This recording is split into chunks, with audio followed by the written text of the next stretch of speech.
breaking points, Saagar and the Schulz crew about a lot of the stuff that we discussed, and so I thought you and I would sit down. Since Saagar actually asked some good questions. There was a lot of criticism from the, quote, independent or not non-independent media. And they were like, well, Trump is going on these podcasts to kind of whitewash his reputation and basically to not face like, quote, tough journalistic questions. Yeah, it just depends what your expectation of journalism is. If you're in front of me, I'm going to ask you the things that I'm curious about. People are like, why don't you ask him about Epstein? I'm like, oh, so he can give the same fucking answer he's given for the last 2 decades? You know, when we had Trump on, people were like, why didn't you ask him about Epstein? I was like, so he could give the same answer that he's given 100 times about being with Epstein? Like, why do you ask a politician any question when they've already answered every question 100 times during any other interview? Well, you ask the question because they keep a track record. What did you say over the years? What did you say over all this lengthy period? And more importantly, what did you say to me? And then we have more evidence of them stating a specific thing. Or if there's a change, then we can look to this point and be like, well, he said this initially. You get a track record. And unfortunately for Trump, he doesn't have that many times where he's been asked about Epstein, surprisingly. Personally, no. No. I think his team has been asked more than him. I had 3 things I wanted to ask him about. Yeah. I wanted him to acknowledge he was going to protect IVF. It's obviously important to me. It's how my wife and I were able to conceive. He's been asked about IVF dozens of times. You asked him that, but you didn't ask him about Epstein. Why? Because for you it was important to get him on the record and it mattered to you.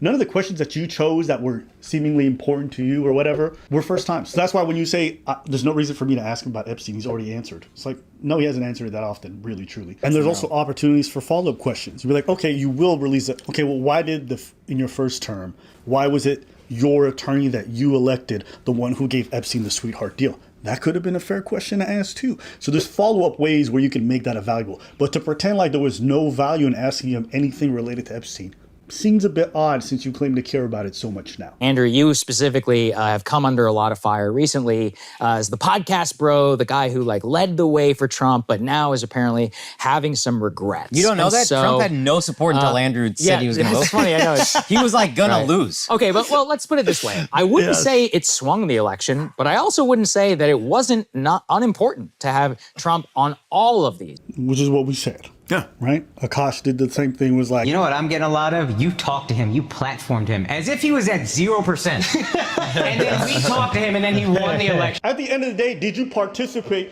in his improving image? Yes. I'm not saying that you're the only reason, the sole reason that he won the election. Yeah. But yeah, you had influence. It's fine.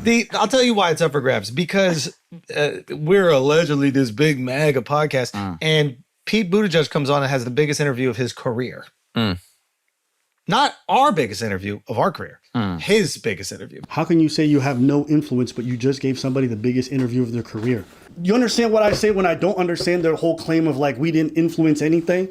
It's like you can give somebody the biggest interview of their career, but you can also say you didn't have any influence. For me, I think one of the reasons for the rise in podcasting opposed to like normal or traditional media is that you have people asking questions that they're authentically interested in instead of asking questions that like they think that their boss wants them to ask or they're worried their base wants to ask. Because now you're not even curious in the questions you're asking them out of fear of retribution from your audience. And now you're captured by your audience instead of your own curiosity. Okay. And I think this is the intersection between podcasters, comedians, and political commentary. I completely understand this stance when you are talking to an author of a book or to your favorite video game player. Fine, ask what you're curious about. But when you're talking about the president of the United States who's on the election trail with the opportunity to be in the powerful seat, you have a bit of a civic duty to your fellow citizens to ask the stuff that's important. I get it might not be important to you whether or not Medicaid is cut, but for a lot of your viewers who it may inform their views on this matter, the fact that you don't ask is, I think, a bit weird. I think it would be his duty if he was a journalist, but he's not a journalist. He's not a journalist. Right. And maybe we hold him accountable for a lot of things because journalism nowadays is so much horse shit that everybody's looking other avenues and other platforms that are not journalists. And we kind of hold him accountable to the same standard, and I don't think we necessarily should. I believe that he invited Trump on his podcast. He can ask whatever question he is. He's not a news outlet. Whereas a podcaster, even though they have a lot of influence, they don't have a mandate to anybody. They don't owe the citizen to do a journalistic report and ask the right questions. You say they don't have a responsibility because they're not journalists. I say they have a responsibility because they have influence, right? You may not operate like a journalist, but you shape public perception. You shape public image. The reason why journalism and all this stuff, when they do these interviews with Fox News or whatever, it shapes public image is because they're asking the questions that's going to make the viewer understand who this person is. Podcasters have just taken that spot. Whether they like it or not, they've decided they've thrown themselves into the political ring. That's why it also speaks to the fact that Trump decided to not do a lot of journalist settings in terms of interviews. Because he's like, why would I do that when I can go here and get softballs, easy interviews, and I get to shape public perception? So there's a reason why he did all those podcasts. So to that, I'm saying he still doesn't have to do it. I believe that as a podcaster, you have the right to ask the right questions or not. A journalist, you have to. That's your job. Podcaster, don't have to. I wouldn't hold them more accountable to, oh, you have to ask the hard questions. You're saying I don't hold them as accountable. That's not what I'm saying. Okay. I'm saying, do they have a responsibility? Those are different. That's yes, all. Yes, to a lesser degree, but yes, they do. So that's all. It can't just be, I want to ask what I'm curious about. Okay. I want to do the thing that I like. Okay, but we're coming on an election cycle where a lot of real world problems are going to maybe happen to your viewers. And all you want to ask about is fingers and toes? The left independent media that I have been able to interact with, they have a theory that the podcast guys were basically taken for a ride. Look, Trump knew that he wasn't going to get asked anything that he might. He basically wanted to use the audience to convince them that he was a normal dude and get them to vote for him. It's like, to the extent that you think that that happened, speaking generally, like to the Theo Vaughn and Joe Rogan and Nelk Boys, and he obviously used that to some political advantage. Look, I'm telling you guys, this did happen. Like, I had multiple Trump interview requests in, and they were basically like, no. And I heard it off the record. Yeah. It's like, bro, you're going to ask him too hard questions. Like, this, it was quite literally told to me, right? Yeah. Now, I mean, there's a reason he's going on Theo Vaughn and all, and other places, because they didn't think that was going to happen. And that was actually true for a lot of more serious journalistic channels where they would ask questions. They didn't have a chance. So when you say they don't have an obligation or responsibility, I'm like, I would agree if we lived in an ecosystem where journalists had access, podcasts. He didn't do those spots, and it's for a reason. So when you become the substitute for them, even though you didn't have that coming in, you kind of taken over their spot. And now the questions never get asked. You know what it is, man? Buzzy? No matter what happens, it's hard to admit or understand or that you were used. Because you think you did that thing out of free will. Mm-hmm. And you did. You invited him. He went. You asked a question that you wanted to ask. You did whatever you have to do. Mm-hmm. But it's hard, even for me, it would be, if I put myself in Schultz's position, it would be hard for me see that I could have been a tool. Really? I could have, him being him, I can understand that it's hard to admit. In the history of proving someone wrong, bringing facts to someone and how we could have, it's never changed their opinion or their mind. I disagree. Most people, they don't use facts to base their opinion. They use their feelings to make their opinion and the facts. Sure. But anyways. Yeah, no, I actually think what you're saying is poignant. And this part, if you go watch any part, this part is probably the most important. Saagar asks them a great question. Final one, which I think is a very interesting question, is around vibes. And so the biggest critique I have seen, and I'll be honest, I even fell victim to some of this, was you guys were voting on vibes, not on policy. Not you specifically, but this contributed to the vibe-based election, where you encouraged people, or got people, everyone was in a headspace where the vibe was that Kamala and Biden were awful and that Trump was awesome. So to the extent here that there is regret, was any of it, quote, vibes-based in retrospect? If you remove vibes, I would say culture. Yeah. A specific, like, they invited me to go to the inauguration, and I didn't go to the inauguration. Good move in retrospect. But in my opinion, was like, if I go to the inauguration, I'm endorsing everything about you, right? I'm going there and celebrating this moment. It's like, no, you have some ideas that I would like to see implemented, and the second you don't implement those ideas, I'm on that ass. And if you do implement them, I'm going to praise you for implementing the ideas that I believe are good. Sure. But I think when you start going to the events and you start dancing and that kind of shit, then it makes it very difficult for you to hold that person to the fire. Yeah, you look, which is what we're watching right now. There's a lot of podcast guys who went to the inauguration, and now it's all very tepid, right? It's like, oh well, yeah, I wish, it's terrible, and they have bad advisors, and I'm like, well, it's not just the advisor. You know what I like about this moment? One, the mention of the whole vibes thing, because a lot of people don't look at policy. They don't look at track record. They don't care about none of that. They don't really want to care about competency or nothing. They don't look at the first term. They just whatever they feel. And I like that Saagar brings it up. And I also like what Andrew said. Andrew said what? I didn't go to the event. Why? Because I didn't want to look like I'm endorsing him. So Andrew's threshold for what endorsement looks like is I go to this event and I do the whole socializing thing, right? Which Joe Rogan did, a lot of other people did. Cool. A lot of other people's idea of endorsement is running a really softball interview. Andrew sees the problem with having too much proximity to the thing where it starts to affect you. But when you don't ask the proper questions, you do not have proximity. You have a little proximity with you when you act like you're chummy. Yeah. So yeah, I see. Yeah, that's, and we see that's a good point. We see it with all kinds of platforms. We see it with the ones who interviewed Kamala. Like, do I believe that Shannon Sharp endorses Kamala Harris? Obviously. You watch 10 minutes of that interview, he's sucking her off the whole time and asking easy questions. You did the same thing for Trump. Whether you did it for Kamala or not doesn't matter. My whole point being is that's the perception that people gain when they watch an interview like that. When I watch certain news outlets interview Kamala, or when I watch Fox interview, it's clear they're endorsing him with how they're framing the interview. So I at least appreciate the fact that he recognizes. And it's not because your candidate lost that you did not contribute to them having a little edge towards winning. Sure, I agree. So even though we could say the same, what you did with Trump, is the same thing that Sharp did with Kamala. Absolutely. And we have to. I think that if we understand that, even if she lost, he still gave her a little edge. What's the difference, though? The difference is this part of the internet branded themselves as being different from the mainstream, branded themselves as being authentic and willing to say taboos. Yes. Shannon Sharp works at ESPN. Yes, he can't go he there. He knows to toe the line. He can't. And that's his brand. He can't go there. Yeah. That's the difference. And I don't expect anything from Shannon. No. I expect something from Joe Rogan. I expect something from the Flagrant podcast. I expect a different thing because they branded themselves differently. Even when they start the interview. And that's what you mean by you owe it to the public. You have a civic responsibility because of that. Partially. Okay.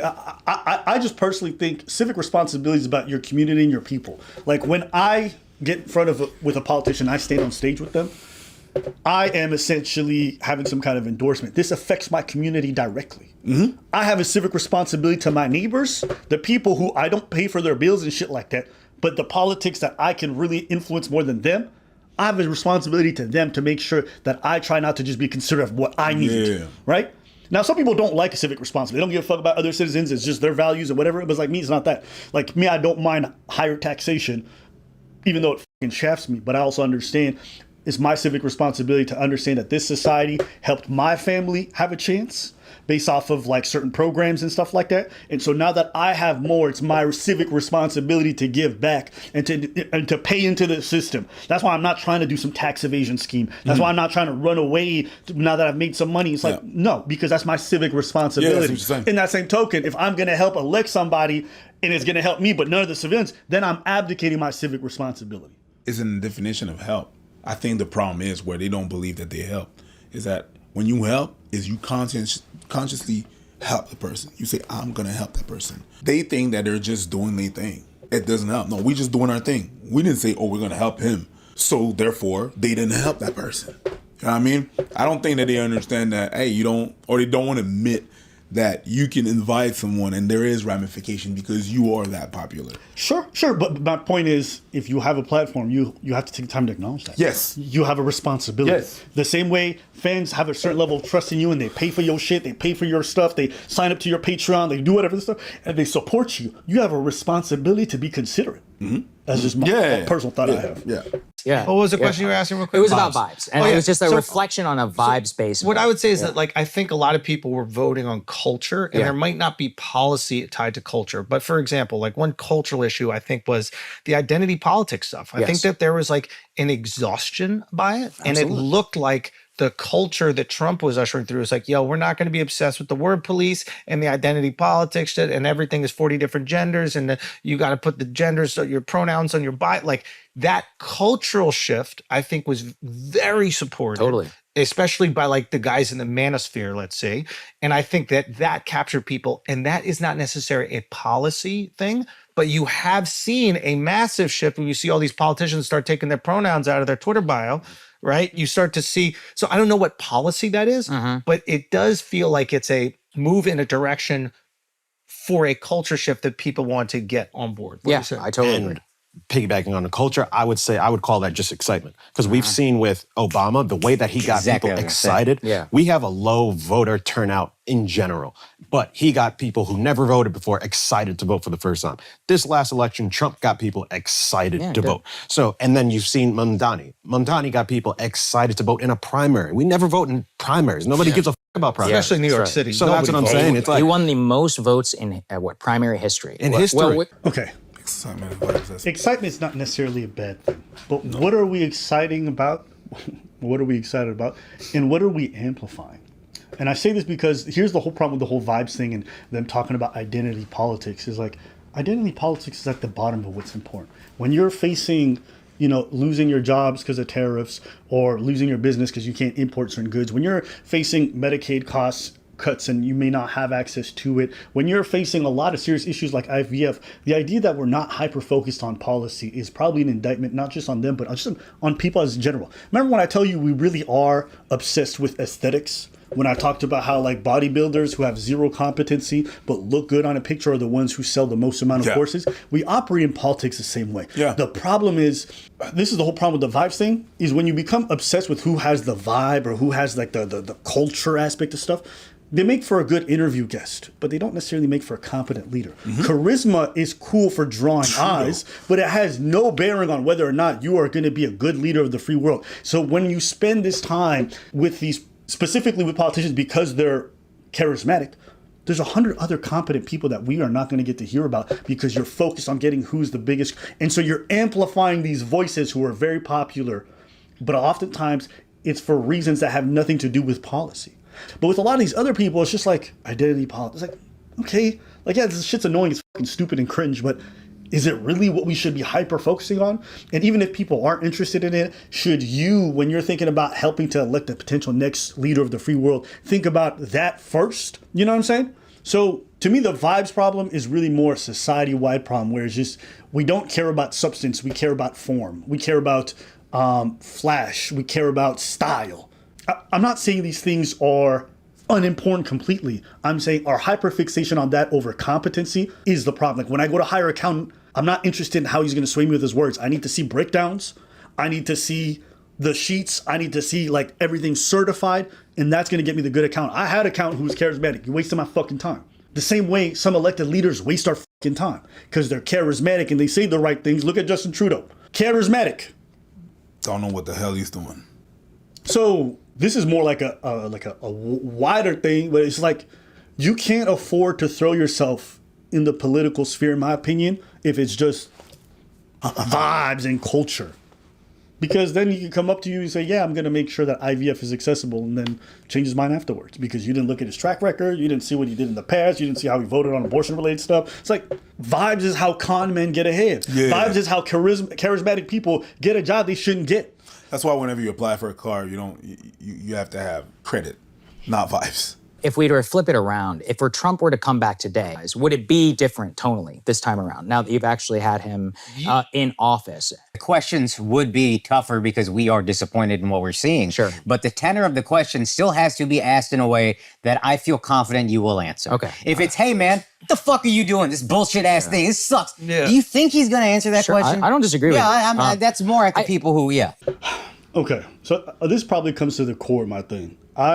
Another point I'll defend them. I think it's good that they changed their mind. They acknowledged that they didn't deliver. They acknowledged that there was a lot of fuck ups in the listing, and they're calling it out. And you should celebrate that. At the end of the day, someone staying steadfast and saying, no. And like, I know some people who refuse. Even though behind closed doors, they're calling their friends and be like, what the fuck is this? They'll never say it publicly because they're too attached to this thing. I think it does a discredit to pretend like the folks criticizing you are just doing so out of nowhere or they're haters.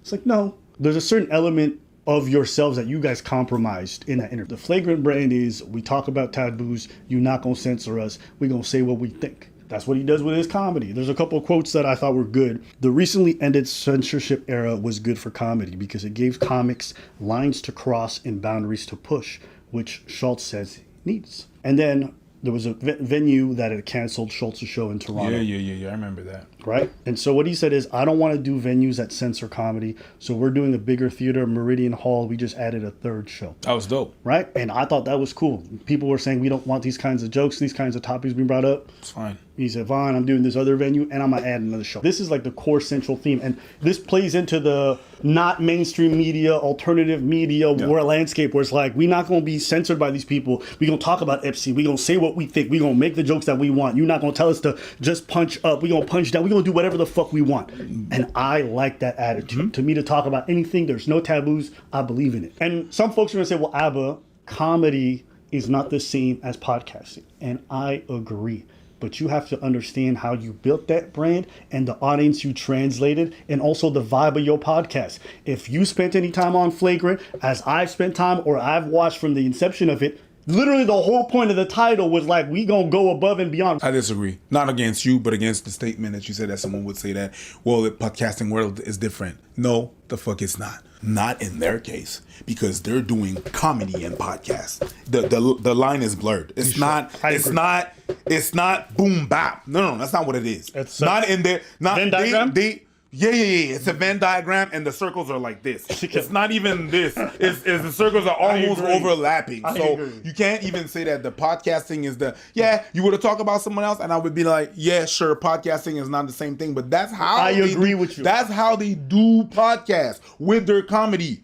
I'm not saying you gotta go balls to the wall, but I'm saying if you abdicate all your values in front of powerful people because you don't want to lose access to them, I think it's okay for people to say, it's selling out.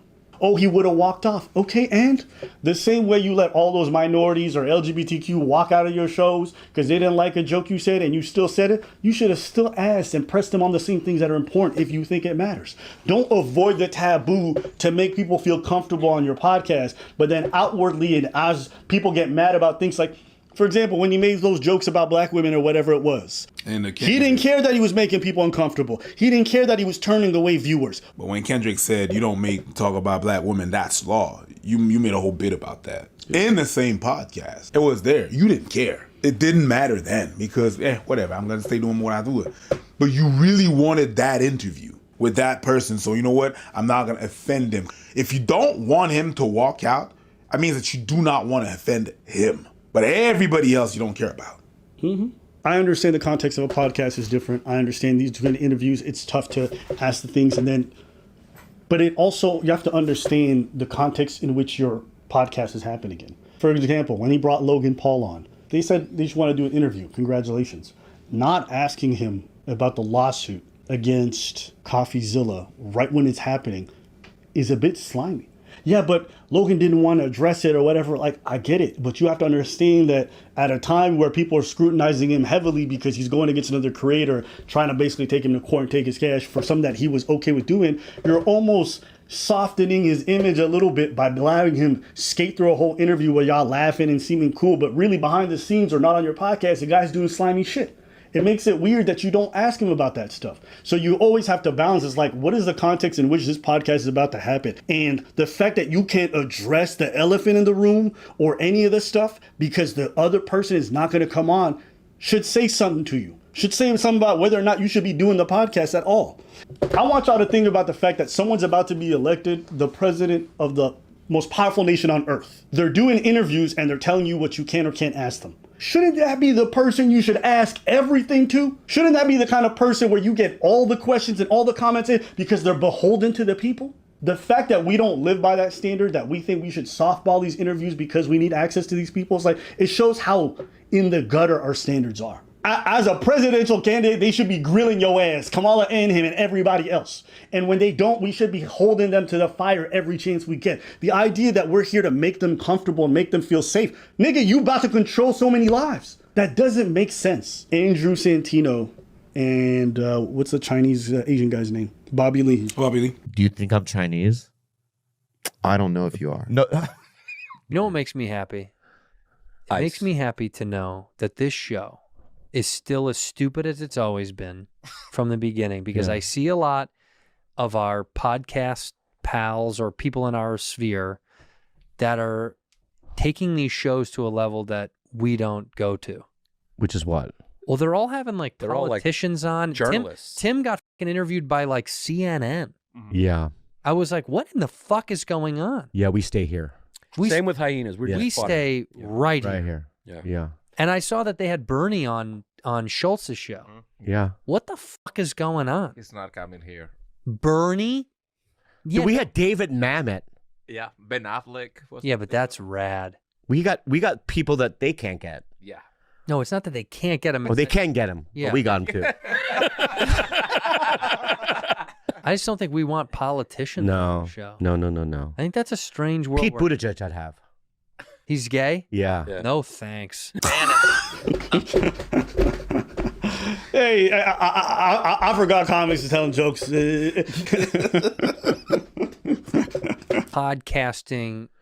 Comedy podcasting is entering this world of like news or something. Yeah. And people are taking it serious. And it's not. Well, there was an article after the election about how legacy media doesn't have the, power it once had, and that podcasting is now, replacing some of that, That's not good. Yeah. We shouldn't replace it. This should be its own thing. Yeah. This is its own form of music. I only know what I read this morning. Yeah, so me too. So my point is that we don't know enough to have these people on. We are goofy. Yeah. It's a comedy podcast. Imagine Bernie Sanders coming. He's like, it's great to be here. And Bobby's like, what does your penis look like? Yeah. Okay, I don't need to play the whole clip, but I'm glad that other comics are acknowledging the weirdness of it and pretending like it's not. It's too bizarre watching them use the comedy thing. I'm a comedian when they get criticized, and then also having all this political influence and getting the biggest people to come on to help their own bread. It's just too weird how they can do both. I think the word hater is being used and overused too much. It's not because we hate what you do. Sometimes it's just you do hateable stuff. You do some stuff that is not really like it's not all kosher. The shift is weird. It is. I'm still going from comedy and saying whatever the hell you want to even turning down Netflix because no, you're not gonna censor me. And then okay, well we're not able to ask that question because he's gonna run off. Let us know what y'all think in the comments.